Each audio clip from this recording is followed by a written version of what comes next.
Hello, my name is Matthew, and we are on shelf 14 of my tiny house library tour. And if you're interested in any of the books that I'm going to show, feel free to email me and we can work something out. You'll be helping support my plans to visit Spain and see a very special person. And I've also created a GoFundMe link if that's something that might interest you as well. But let's start with the books. We'll start with a box set of movies. And it's one of my favorite actors, and it's a Charlie Chaplin box set. We have The Gold Rush, The Great Dictator, Modern Times, and Limelight. His major motion pictures. They're all terrific. Chaplin's one of my favorite actors of the 20th century. Just so funny, so physical, so versatile, and magnetic. Whenever he's on the screen, you just can't look at anybody else. I love Chaplin. Now some books. A Dover Thrift edition of The Misanthrope by Moliere. I enjoyed this play. It has great characters, great dialogue. It's funny and satirical and very modern. A nonfiction writer, one of my favorite nonfiction writers, this is John Mcphee, and this is his book on oranges. It's a whole book just talking about oranges. And I remember just being so enamored with the idea that someone would write a book about oranges and it would turn into a page turner. It shows how good of a writer he is, how engaging of a writer he is.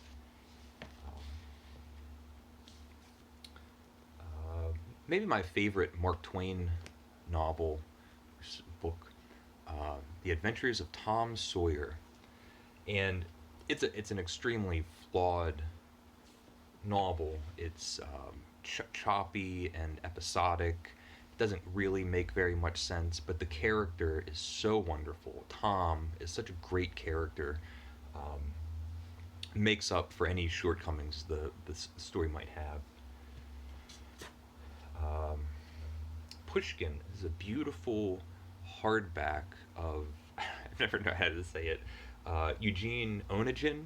Eugene Onegin, and this is one of the Russian writers that I've had so much trouble with connecting to. I have a couple different copies of different things by Pushkin. I'm more drawn to maybe his short stories, but I really want to kind of uncrack Pushkin for myself because I want to enjoy him. The Complete Plays by Sophocles. Does it say what it has? Okay, so it has the Oedipus cycle, Oedipus the King, Oedipus at Colonus, and Antigone, as well as translations by Ajax, new translations of Ajax, Electra, Philoctetes, the Woman of Trachis. Paradise Lost and Paradise Regained, John Milton, and I read Paradise Lost last year. I still haven't read Paradise Regained, but I thought it was terrific. I liked it. I think I did a video talking about it. Paradiso, the third book in Dante's Divine Comedy, and this is a tough one. I kept this at my bedside. It turned out to be one of the best bedside books I'd ever read because it kept putting me to sleep. But it's a mixture of being absolutely beautiful and enigmatic and so full of references that it's hard to even understand the smallest bit of what's happening. I think you would have to have a really large annotated edition or have classes, proper schooling to understand Purgatorio and Paradiso and Inferno. Um, Great little pocket edition. Pierre Reverdy. It's an NYRB Poets edition. And why did I remember being interested. Okay, so he was friends with Picasso and Brock. So um, I don't remember much about this. It's just a little poetry collection. I'd have to look at that again. Another NYRB Poets collection, Austerity Measures, and this is the New Greek Poetry. And this floored me. It's modern poetry going on maybe 10 years ago or something, but very current poetry being written in Greece by these Greek writers, and the imagery and the voices and the descriptions of what was happening is absolutely brutal. I spent a lot of time looking at this, and it also it's facing pages, so it has like the modern Greek language, or maybe it's ancient Greek. I don't know, but yeah, it has Greek. It's cool. Okay, a Thomas Hardy novel. We have Far from the Madding Crowd. I remember talking to my friend Bob, and I had just finished Mare Casterbridge or Tess or something like that, and I always liked trying to have bookish conversations and tell him what I was thinking about reading. And I said I was thinking about reading Far from the Maddening Crowd, and he corrected me and he said it's Far from the Madding Crowd. I remember thinking, what's madding? Siddhartha by Hermann Hesse. I liked it. I don't really understand all of the adulation about the book, but I mean, it was enjoyable. Two plays by Shakespeare, Coriolanus, which I loved. It's about this Roman general or something, and I loved his this like complex character, someone that's really good as a military figure, and really terrible as a public figure. The Tempest, maybe my favorite, one of my favorite Shakespeare plays. And we'll show two more movies. And this is another one of my favorite actors of the 20th century, and this is John Wayne. And we have The Alamo and The Sons of Katie Elder. And my friends, every time this comes up, my friends, anybody will give me a funny look when I say that John Wayne is one of the best actors of the 20th century. And I would hear male actors, and someone might say, like, well, what about like Daniel Day-Lewis? And I always think, like, it's easy to be a movie star if you have talent and range, and you can do impressions and look differently and act differently and all of those things. That's great. But to be able to be yourself, to just be John Wayne, and you can just stand there and everyone cannot, you just can't take your eyes off of him. When he walks in a door, nobody walks in a door like John Wayne. And his comedic chops. John Wayne is hilarious. One of my favorite things is the way he turns around. In all these movies, he'll turn.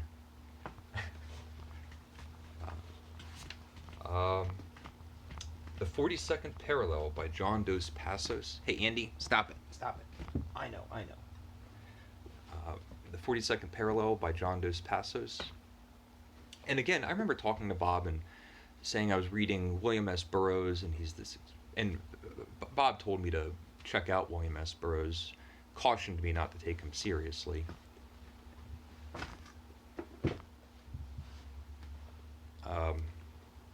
And said if I was interested in an experimental writer that does it well, that's a modern or modern 20th century writer, you can do no better than John Dos Passos. And this is one of the greatest American novels. easily in the running for the great American novel if, I guess, if people read it. um, but it's so interesting. It has this grand big story. This is the first part of the trilogy. The second and third books are 1919 and The Big Money, but John Dos Passos uses all of these inventive literary techniques that are indicative of the century. So there's newspaper clippings and transcripts from radio programs and all of these different ways. In the book he'll utilize all the new ways that we communicate with each other to tell this story. It's great. I'm a big fan of John Dos Passos. The Origin of Species by Charles Darwin.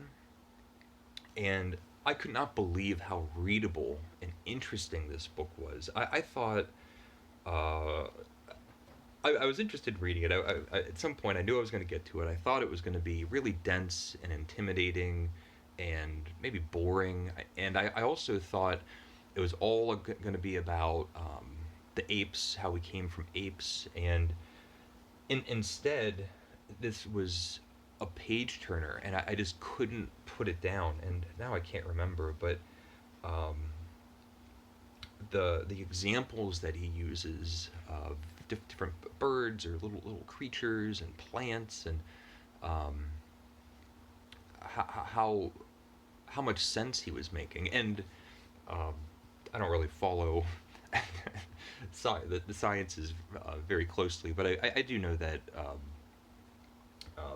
science, his theories have advanced since, but even still, it's just such a game changer and so well written. And we'll end with a box set. It's his Shakespeare Box Set, and it's the Dover Classics. I'll just maybe pull one out. Macbeth. But yeah, they're just these thin, really great paperbacks. And as far as Shakespeare goes, I'm not sure how much he'll be popping up from now on, but I really associate myself and have found that I can draw great pleasure from the tragedies, Macbeth and King Lear, the Tempest, right in front of me, Othello. Um, I still have a lot of trouble with the histories, and the comedies don't appeal to me. The ones that I've read haven't really done it for me. Um, but there's probably still a dozen Shakespeare plays I haven't read.